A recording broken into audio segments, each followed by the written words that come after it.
বলতে পারার জন্য আল্লাহর কাছে শুকরিয়া আদায় করছি। আমার কারাবন্দী অবস্থায় আপনারা আমার কারামুক্তি ও রোগ মুক্তির জন্য সংগ্রাম করেছেন, দোয়া করেছেন।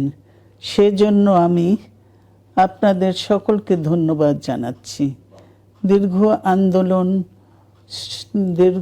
আন্দোলন সংগ্রাম ও ত্যাগের মধ্য দিয়ে আমরা ফ্যাসিবাদী অবৈধ সরকারের কাছ থেকে মুক্তি পেয়েছি।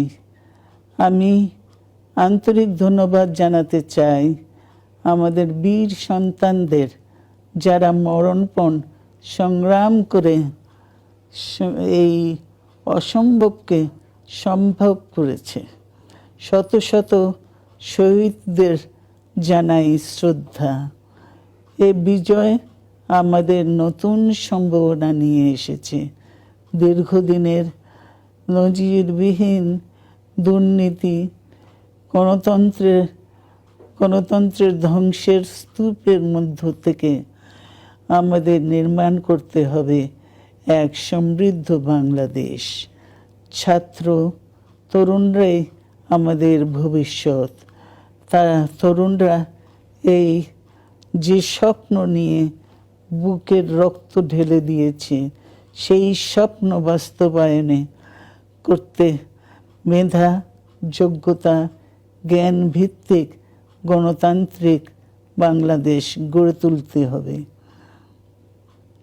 শোষণহীন সমৃদ্ধ বাংলাদেশ। সকল ধর্মের গোত্রের অধিকার নিশ্চিত করতে হবে। শান্তি,